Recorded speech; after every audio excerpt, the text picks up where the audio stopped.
Hello there everyone, UXW Bill here with you once again, and I just had to make a video to share something completely awesome with all of you wonderful folks here on YouTube. Proof once again that miracles definitely can occur.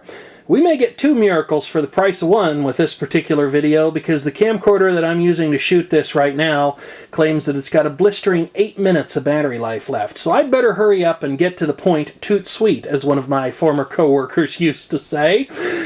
Oh gosh, folks, I was out doing some computer work today. What I'm basically doing is a paying job these days, and when I went back to my home, I decided to hit one of the thrift stores that I don't often get to visit because it's pretty far off of the beaten path. It's a Salvation Army store, and while they certainly have had interesting and useful things there in the past, the one thing that they never seem to get very much of are electronics of an interesting nature. But today, when I walked in, I saw this thing. You can probably guess what this is already.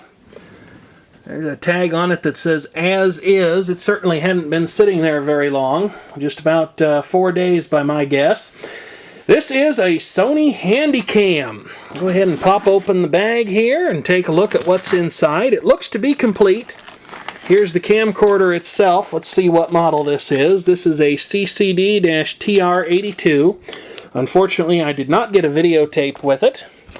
I did, however, get the power adapter, the user's manual, a bunch of documentation inside this foam wrapper that probably held the camcorder when it was new, including Sony's important safeguards, product registration, and a customer benefits card that they probably wouldn't honor anymore. Funny fact about that important safeguards thing, my dad bought a Sony Trinitron 19-inch table TV when he was in college in the mid to late 1970s, and it came with that exact same sheet. It's the same color, the same typeface, the same illustrations. The only different thing about it is that this one bears a slightly newer copyright than the one that came with his television, and it also has some bits about the National Electric Code and antenna grounding and stuff on the back. It's funny, the stupid stuff that a person remembers. In addition to all of this, I also got 2 batteries with the camcorder. Now, I tested everything out in the store to make sure that this camcorder basically seemed like it would be in good working order, and it did power up. All the major functions seemed healthy, but like I say, I couldn't make a test recording with it because there was actually no tape to be found. Well, I carry around a power inverter in my pickup truck so that I can test random electronics if, the need arises at some point. And so it was that I hooked up the charger and I put the one battery that came with the camcorder on here and I let it charge while I came home. And what I discovered is that battery turned extremely hot, which tells me that it's probably got an internal short. It never did quit charging, and it never did power the camcorder.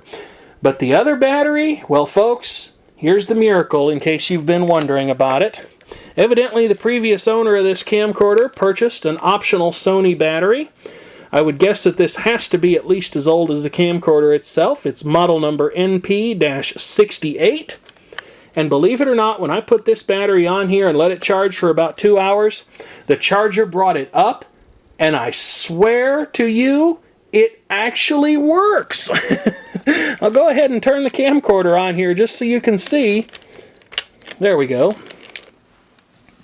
It actually powers up. And while you probably can't make it out very clearly by looking through the viewfinder, even if I try to adjust the diopter wheel here, that symbol down in the lower corner actually indicates that according to the camcorder's logic, the battery is fully charged. So will it actually work? Well, I must admit, I don't honestly know. But it just so happens I am equipped to find out, because here we have a brand new Video 8 tape, a CR2025 battery that I happened to find in my desk the other day when I was cleaning my room. I wish I'd have known it was there. I wouldn't have had to have bought the double package of them for the CCD-TR517. Speaking of the CCD-TR517, we're going to shoot some video with this camcorder coming right up here in just a moment. And we're going to see how it compares to that and the CCD-TR91, I believe it is, that I made a video about quite some time ago. I even got the owner's manual for this camcorder, which is pretty amazing. Also looks pretty quaint. As you can see, it has a copyright in 1995. which again tells us that this camcorder is essentially 20 years old at this point, and I'd guess that battery is as well, which is why I'm so utterly amazed that it actually happens to work. But as I said, this manual looks kind of quaint because it documents only one model of Sony Handycam, and that's the one that I got, the CCD-TR82 model. Their newer manuals actually typically documented several Handycams with varying features and functionality sets, but all sold as a similar family to one another, and obviously the higher end models would be much more expensive. So, I've got to stop recording here for just a moment. My battery's about to give out, but hopefully I can get some footage of loading a tape in this thing. It's a little bit counterintuitive to put the tape in this camcorder. You slide this lever back that says open, and then you have to press this button over here that says eject. And only then does the tape basket make itself available and prepare itself to accept a tape.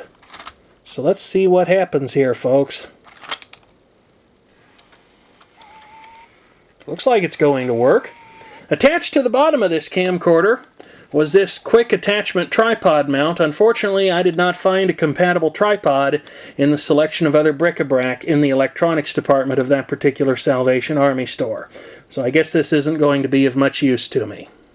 And while I am most definitely nobody's idea of a Tone Loc impersonator, all I can say now is, let's do it. And I'm back. The video that you're watching right now is being recorded on the Sony Handycam model number CCD-TR82. You can see I've put the other camcorder aside. It's got a pretty dead battery at the moment.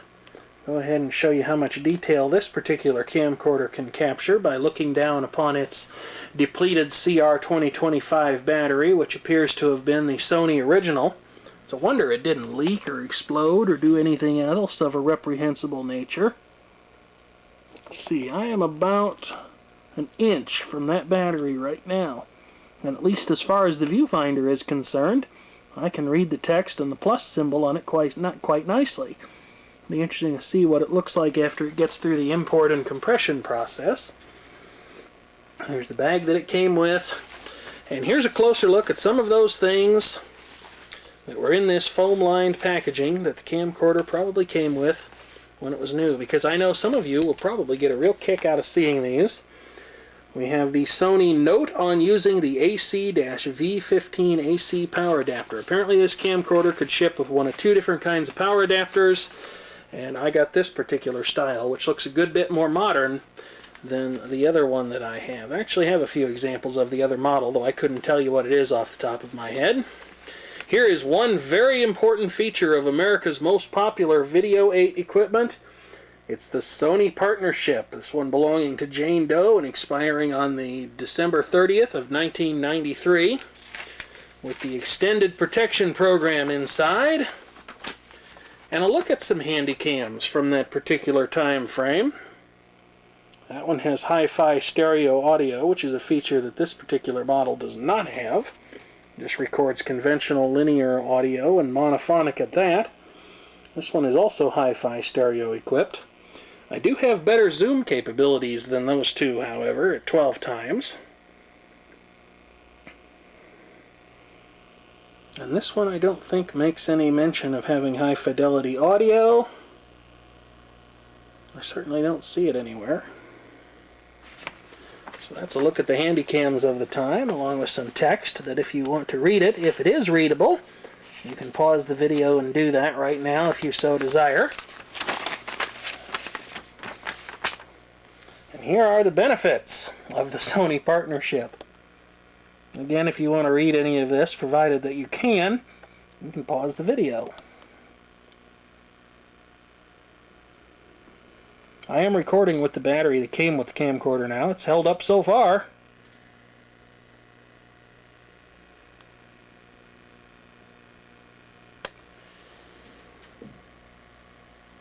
I love that cartoon caricature of a family with the father figure videotaping and the mother in the background with the children and the dog.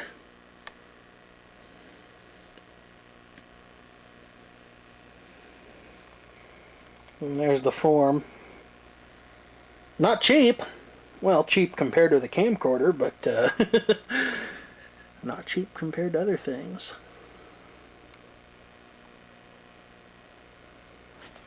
And then finally, the back of this pamphlet, which has Sony's telephone number on it. The viewfinder on this camcorder is monochrome in nature, and it's kind of interesting. The on-screen display elements like the tape remaining gauge and the battery meter and the time and the recording indicator, as well as the steady shot indication, and yes, this model has steady shot, are all somewhat translucent. The video does affect their contrast level as they appear on the screen. I would assume that's normal, but it's kind of interesting, and certainly a departure from the way that most of those indicators are opaque on camcorder viewfinders.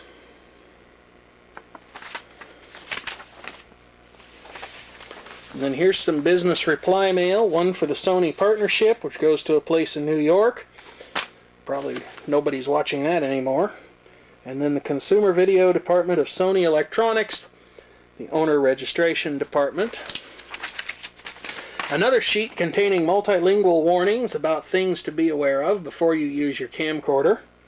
Provide a power source and reset the date and time. Well, I sure hope they don't have to explain at least one of those things to the end users of this particular machine. And Sony's limited warranty, which has a labor period lasting 90 days and parts for 1 year. And I don't really have time to go into the details on that, but again, if you really have a fascination to read this, well, you can pause the video and do that, provided that it actually does happen to be readable.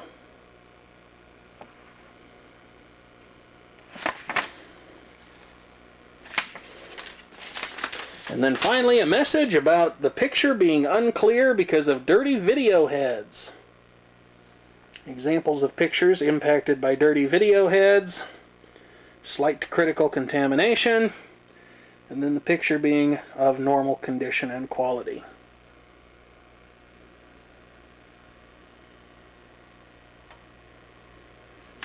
There was one other thing that I got in the bag with this camcorder. Two other things, actually. An AV cable that may or may not have been Sony's original issue. I don't know if the manual says anything about having included one of those. Some sort of a case. I don't know what this was for. And the remote control. You want to see if we can go for a 3-for-1 special on the miracles here? This has some Energizer batteries in it that look to be from the mid-1990s. They've got a date on them that says best if used by January 2001. This won't be quite as good as the batteries from 1993 in the Franklin Electronic Speller. Let's see if this actually works. Well, it certainly worked to pause the recording. Amazing! Those batteries are still good. They haven't leaked, and they still have sufficient energy to operate the camcorder's remote commander. Wonders never cease. Alright, I'll quit sitting here and messing around with this stuff, and we'll get some actual test footage of this camcorder, both indoors and out.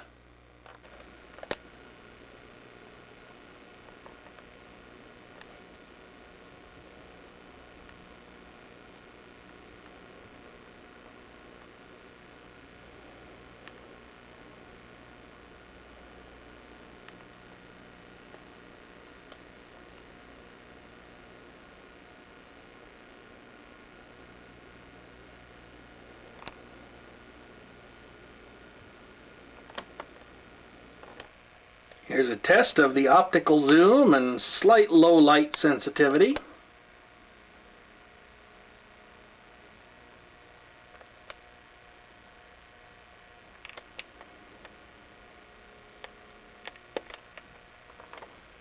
Say hi to the camera, pumpkin. Not much on video camera tests, huh?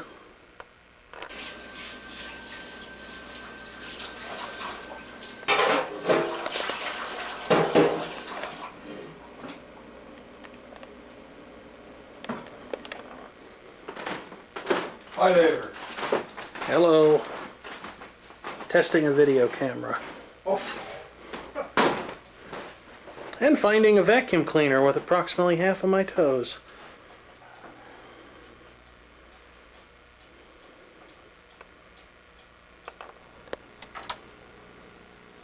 Watch this. Boo! That didn't work quite as planned.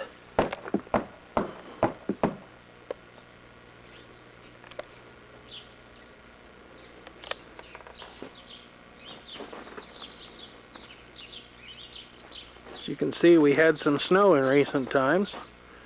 This cold weather should be a good test for the longevity of this battery.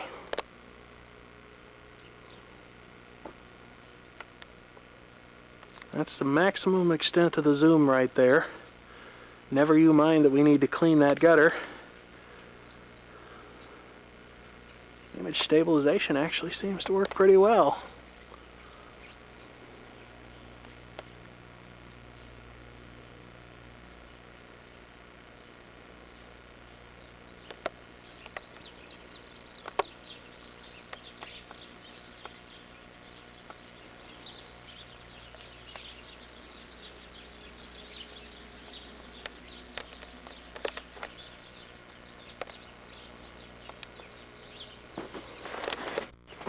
You can choose to superimpose the date or the time on your video, although interestingly with this particular model it appears that you can't actually do both.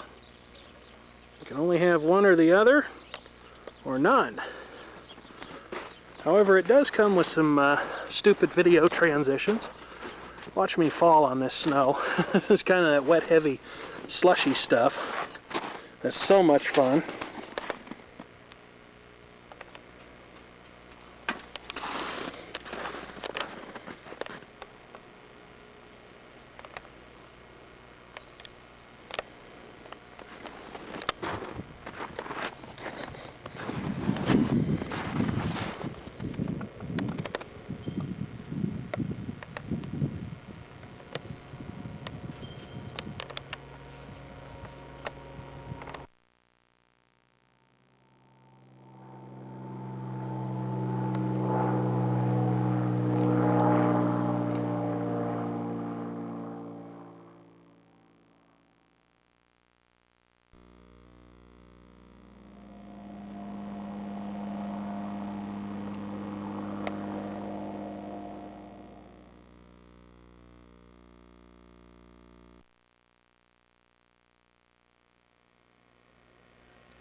And that concludes this test of the Sony CCD-TR82 NTSC model Handycam. Thanks for watching, and feel free to leave a comment if you should happen to have one.